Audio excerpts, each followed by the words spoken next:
Hi, everybody. Welcome to Dale's Deer Talk. Tonight we're going to be talking about the deer tracking service, and I have Matt Berger from Tails and Trails Deer Tracking Service with us. And I thought we'd talk to Matt tonight about how his service works, how you can contact him or others within the network.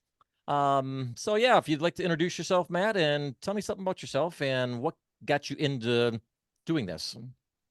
Well, thanks, Dale. Thanks for having me. Yeah, this is a lot of fun. So, like you said, my name is Matt Berger. My tracking service is Tails on Trails Deer Tracking. You can find us on Facebook by searching Tails on Trails Deer Tracking, and I have a YouTube page. I occasionally post a video too there if you want to look. But I track. I'm based out of Jackson County. We live in the northwest corner of Jackson County in the Springport Parma area.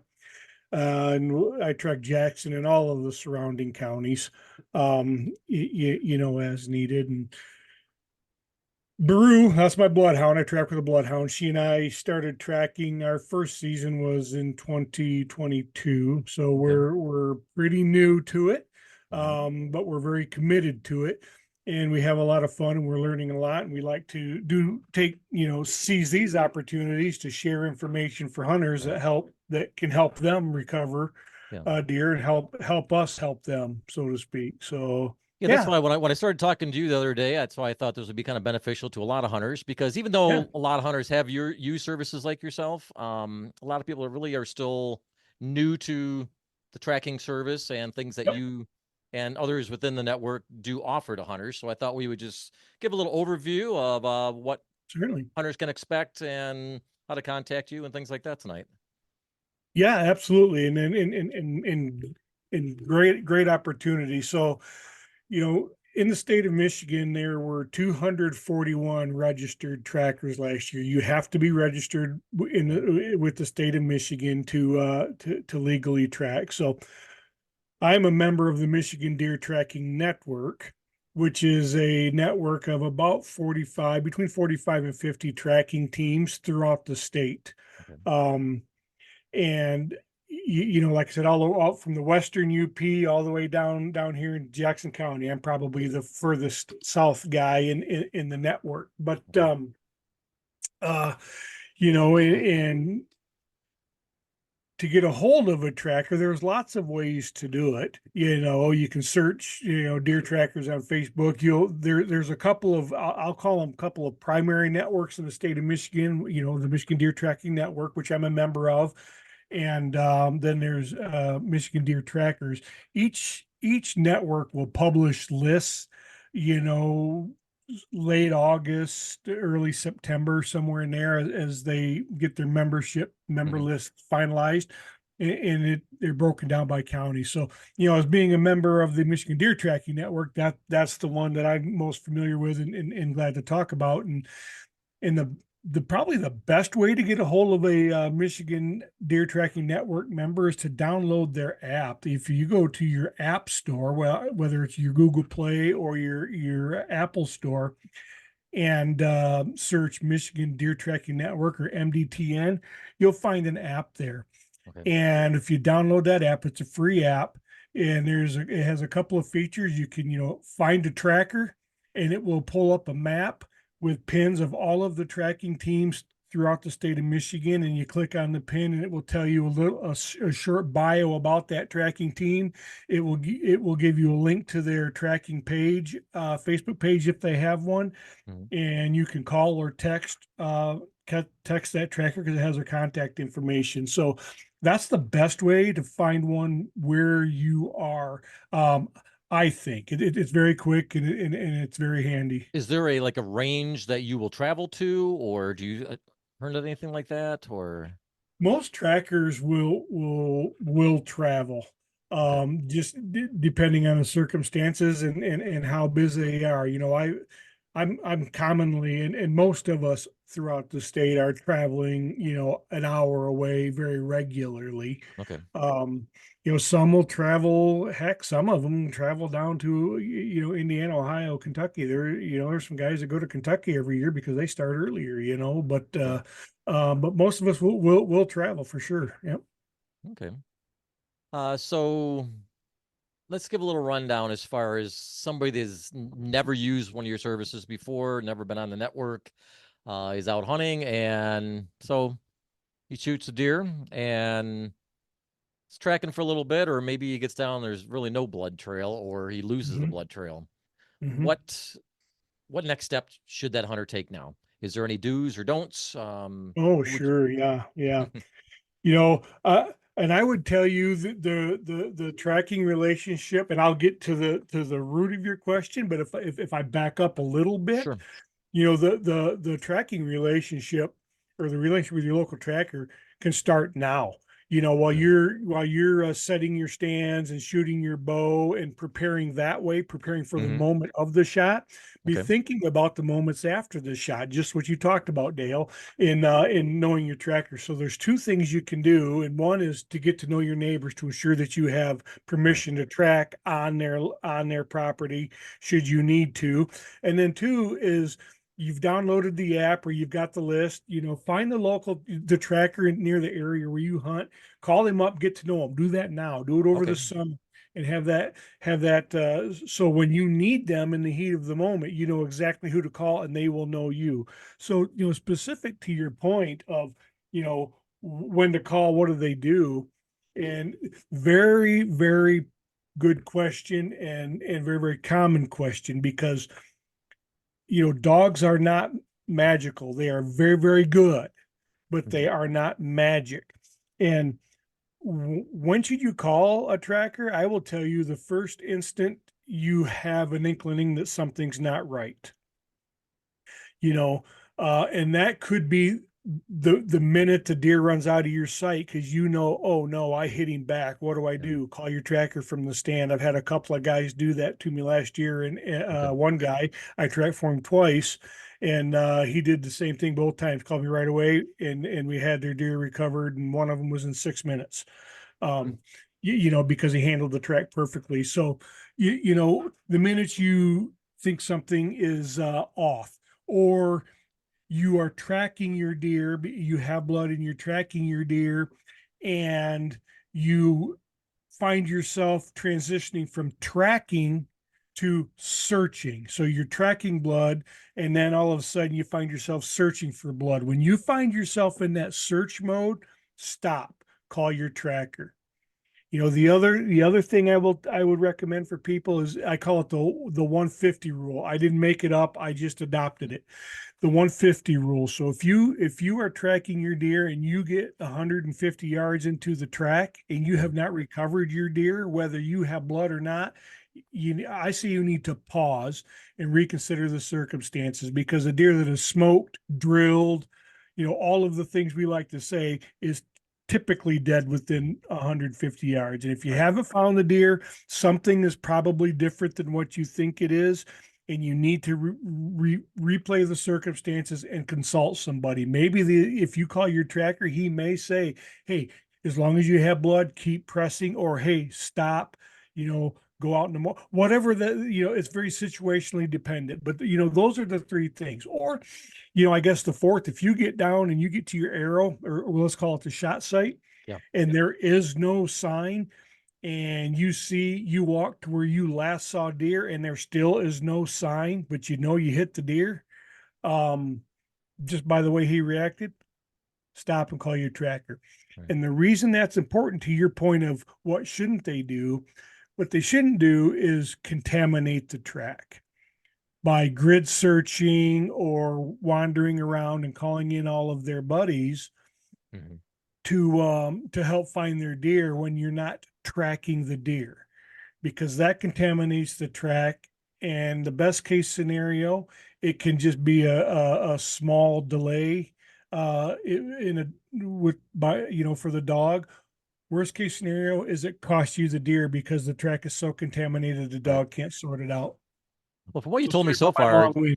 definitely sounds like a great idea to get to know your tracker Yeah, ahead of time. I mean, and like you said, your neighbor, because last thing you want to be is getting ready to go find your deer and can't get hold of your neighbor or you have no authorization. So I agree, that's great. And even not even talking about tracking, just getting to know your neighbors in general is is a great always good. idea. I mean, for any Yeah. hunter.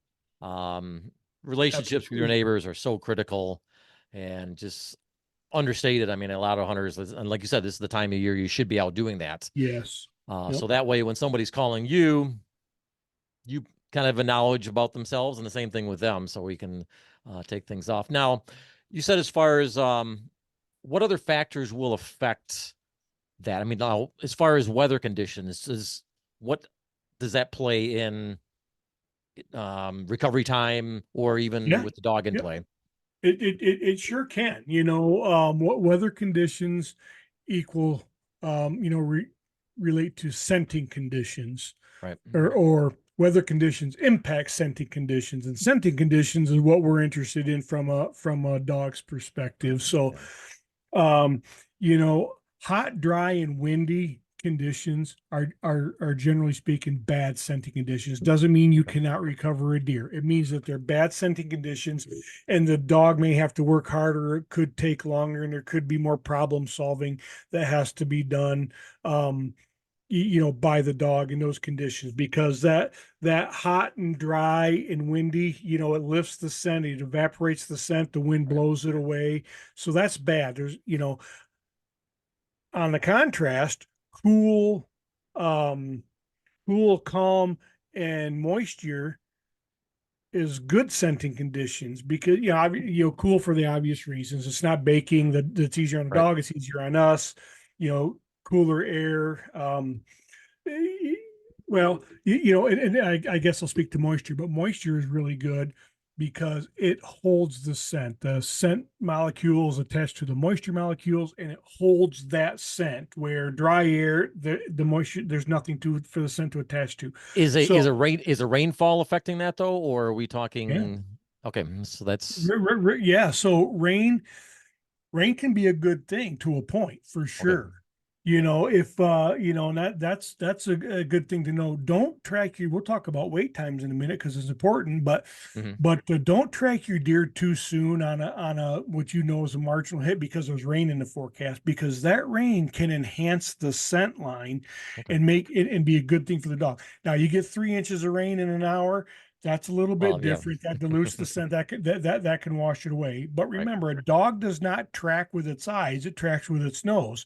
So because it's washing away the visible sign for you, the hunter, doesn't mean it's washing away the scent, which is what the dog is using to Okay. track the deer. So moisture is a good thing, and rain is generally speaking not a problem to a point. Okay. That's good to know. Yeah. Since you just kind of brought up the topic, let's talk a little bit about wait times as far as Hmm. types of shots. I mean, I know sometimes the heat of the moment, buck fever can kick in. Maybe you Absolutely. think you made a good shot, maybe you didn't. Maybe inadvertently you had hit a twig or something, and you know you just made a bad shot. Deer Um, stepped, you that's anything all could happen. information the hunter's gonna want to give to you also if he decides Yep. to call a tracking Yep. service. And just even without calling a service, every hunter should know that there are Yeah. times depending on what type of shot. So maybe elaborate a little bit on that topic from what you've Yeah, seen. absolutely right. And if a hunter is patient, patience is key. It could be the difference between recovering your buck of a lifetime or living a lifetime of misery and regret because you pursued too soon. Right. So, wait times, just in general, if obviously a double long heart, if you know you've got that and you Yeah. don't see the deer go down, we always recommend waiting that 1 hour. Just give it an hour, because a dead deer doesn't go anywhere. Exactly. If he's dead in 10 minutes, he's dead in 60 minutes. just Right. just give him that hour, have your cup of coffee, relax, decompress, run through everything. If you believe you have a liver shot, livers, my recommendation on livers is 8 to 12 hours. Do Okay. not pursue it before 8 to 12 hours. If if we're in the peak of the rut, push that farther out to 24 hours if you can. Again, dead deer don't go anywhere. And guts, if you know you're in the gut shot, generally speaking, a gut shot, we start at 12 to 24. And Okay. the closer to the rut, or the more you're in the peak of the rut, the closer to 24 you want to be, if not longer. And if you heed those signs, particularly on a liver shot or something, you may recover that deer yourself without a dog, because a deer that is hit, all of those shots are 100% fatal. Right. So the deer that is not pushed by man or coyote or other means commonly beds down within the first 200, 250, maybe 300 yards. And if he's not pushed, he'll die in that first bed. And you can often track to him yourself to that first bed. If you still need a dog, then that's great. It'll take the dog, 5 minutes to get to your uncontaminated track if the deer's in his first bed potentially. It can be very, very Mhm. quick. Those, particularly gut and liver, those are easy tracks for dogs. So track management is huge. So the wait times are important. And like I said, it's important because if you go too soon, if you're tempted because you see a little bit of blood, you just want to keep going, and it's liver blood, and it's only been an hour, you keep bumping that deer, and the more every time you bump that Right. deer, your chances go down of recovering it, and it crosses property lines More and properties. all of that stuff. So Mhm. patience is your friend. Now, when you get there with your dog, does your dog usually give you a pretty good indication how strong that scent is right from the get-go? Can you notice that from the dog or? Yeah, and the more experienced the dog and the more experienced the team, the more that is evident commonly, But yes, a seasoned team or a team that is well in tune with each other, you can tell relatively early on if that deer is dead or if that dog thinks Okay. that deer is dead or not, because a non-fatally hit deer, the scent will change after a while, if that after that deer starts to I'll say de-stress and it Okay. doesn't die. um the scent changes. A mortally hit deer, it continues to emit a stress pheromone or a declining health pheromone, Hmm. and that's very, very strong for a dog. They don't technically smell the pheromone; it's sensed through their Jacobson's organ, but Yeah. that's a whole nother topic. But it's very evident for a dog, and you can commonly tell whether your dog believes the deer is dead or not. Okay. Now, most deer that you have, do you see any tendencies like after you've recovered the deer on why the deer won't quit ways? I'm talking more shot angle, type of weapon used, or Yeah. type of broadhead. Is anything, do you see things that tendencies that stick out to that, or is it kind of a lot of variables when it comes to that? Yeah, there are a lot of variables. It's very situationally dependent. And I think it really boils down to what, so shot angles, obviously the slightest angle can make the biggest difference. Hmm. The difference in a double lung or a single lung gut liver or something like that. Just the slightest angle can make that difference. And obviously a double lung is going to pile up in 30 seconds or less. Yeah. And we kind of talked about gut and livers, but Yeah. tendencies, the common one is the hunter is usually surprised where they really hit the deer. Oh, Yeah. I was farther back than I thought it was. Oh, that was, so, oh, Hmm. he was quartering harder than I thought he was. So that's probably the biggest tendency. But in terms of broadheads and all of that, the broadhead topic is highly debatable on every Right. podcast and every tracking discussion. But you know, I mechanicals, we probably track more mechanicals, but largely because there's more mechanicals being used. Yeah. Yeah. So, I think it's pretty beneficial to, I know we had talked about me and you as far as, just the, oh, making sure you do a good shot angle, making sure you take a good shot. A lot of times, maybe you should pass up in the shot.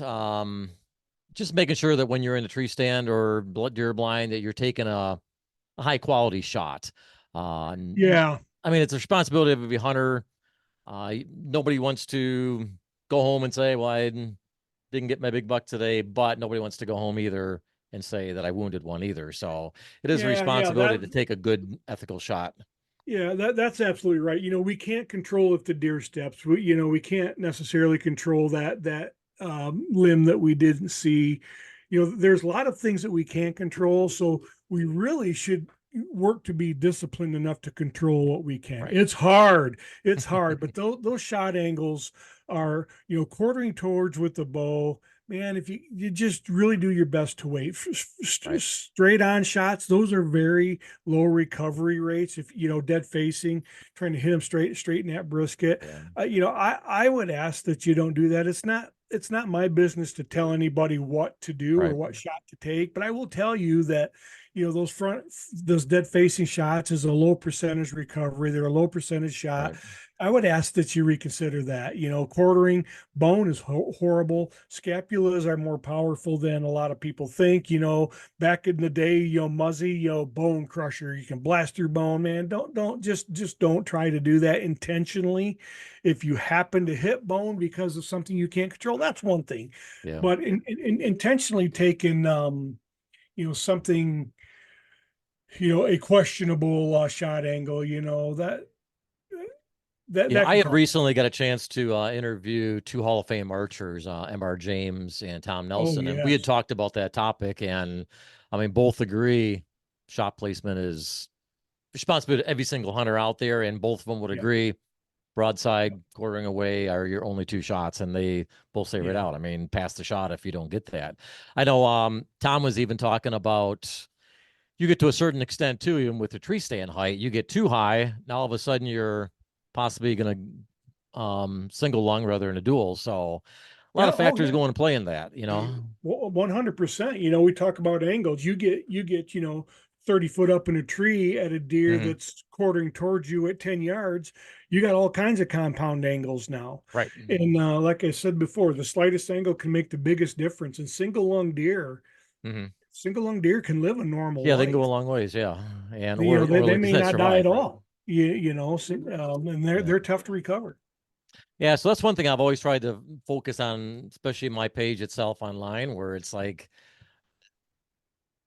even though that buck fever's kicking in, I mean, get your emotions under control Good and stuff. Yeah. place your shot. I mean, place it where you want it, not where you're going to force a shot. And hopefully, we won't have to call someone like you. And that's the Yeah. ideal situation. Yeah. You want to Yeah. take your shot in 50 yards or less, your deer's laying there, and that's Yep. goal of every hunter, and that's what everybody wants. But luckily, Yep. there For is sure. services like you guys, and that's great. But yeah, so I thought tonight we were just going to give a little rundown as far as how your service works, what people Sure. can do to contact people within your network or other networks. Now we have a couple hunting seasons coming up here. The Liberty Hunt with the youth. Are you involved with that too? Yeah. Oh, yeah. We're the Okay. trackers are we're checking off the days, counting down to Christmas, if you will. That's Right. our opener. The youth season, and we love tracking for kids, and the Liberty Hunt, and anybody really for eligible to hunt for that season. So, we're counting down the days and can't wait to be following our dogs to a dead deer and a happy hunter. Yeah. Yeah, the time's just counting down. I mean, we're already almost into July, and it's just Yeah. deer season's going to be here before you know it. Yep. Um, Give me a story. Is there you have a funny story or anything that really rings a bell from a track that you've been on or heard somebody else talking about? Oh geez, yeah. I mean, there's stories galore. I've heard lots of stories from other trackers. Like I said, I'm still pretty new, so my stories are relatively limited. But aside from my first recovery, which was I'll just talk about that. My first, I have two that always come to mind for me, but actually three. But my first recovery was supposed to be just a training track. Our first year in 2022. Yeah, October 4th, I think it was. A friend of mine said, "Hey, my brother-in-law just shot a deer. Just you want to come put your dog on it for practice?" As I absolutely do. Thank you. Yeah. So I got out there, hour and a half, maybe two after the shot. It's probably closer to an hour and a half. And thinking that we're chasing a double lung deer when I got there. And then, I started looking at the blood, and I found the arrow. I started to become a little suspicious because the blood didn't resemble lung blood. So I'm like, okay. But I kept going. We kept going. We found the arrow, and we went another, 60, 80 yards, and I found a wound bed. And when we found the wound bed, we had kicked the deer out of that move bed, I believe, because the dog started to get really, really vocal. She tracks silently for the most part, but when we get on a hot track, she'll become vocal. And I'm like, uh-oh, this deer's alive. And I started, analyzing the wound bed and, deduce it was likely a liver shot. So I said, I got to come back later today. So I went home, came back at the 8 hour mark, October 4th. So we went back at 8 hours, 4 o'clock that afternoon. And, probably 200 yards later, maybe three, we found the deer for our first recovery. And that was a great moment for me. It Yeah, was a I nice imagine. validation. And I got to see the dog really problem solve it. It really cemented in me what her problem solving looks like. And it was Very just a cool. great, great moment for sure. Very cool. I forgot to ask too, for firearm season, are you tracking through firearm season too? Do you have Yep. any? Yep. Okay, so there's no. I welcome Okay, the calls. I'll I track, wasn't sure whether there was any stoppage or not, or I was gonna thought I'd no, ask you real no, quick. no. We can Okay, track through firearm season. Some trackers will only track at night during firearm season for safety reasons. yeah, Some trackers won't track state land. I welcome the call, and very situation okay, that first week is a big family time for me. So I'm very selective about the tracks that I take that first week because I'm with my family, but I'll yeah. track, sure. And you deer hunt too, correct? And I deer hunt too. Yep. Awesome. Not as You, much as I used to now that we're tracking, particularly during the bow season, but I do bow hunt, and I have, okay. as all trackers have, climbed out of the tree stand to go track a deer, and we'll continue to do it. Well, awesome. Yeah, so I thought this was a nice little get to know you and kind of how your network works, and I thought we'd Yeah, put this out on online, and probably as the season gets a little bit closer, we can do another one of these, and we can get a little bit more in depth, maybe on a topic you want to talk about, and we can sure. Oh yeah, there's kind there's of give a there's reminder lots to the of hunters depth too here. that services like you are Yep, available, yep. and it's great that people like you are able to do that, and and that there's amazing dogs that are able to do that stuff too. So just if I could there real quick before we wrap up, I'll Sure. tell you that just some quick stats for to kind of give you a feel for the flavor. The Michigan Deer Tracking Network for the 2023 season recovered 1,084 Wow. deer, 11 bears, and 2 elk. Wow, very cool. So that there So you're is not just deer, you're out there for you're other big not game. just deer. So Very that cool. there is game that you could assume otherwise would have gone unrecovered. So it's a There you great go. it's a great conservation tool, dog tracking. Yeah, I agree. And that only counts the Michigan Deer Tracking Network. That doesn't count the other network who probably have similar numbers. Now there's some Exactly. overlap between trackers and those two networks, but they probably have similar numbers. So there's a lot of good there. I just wanted to get that No, little I'm glad shameless you threw that plug out in. there because that's a great stat. I mean, because we don't want to see any deer ever go to waste. I know, Right?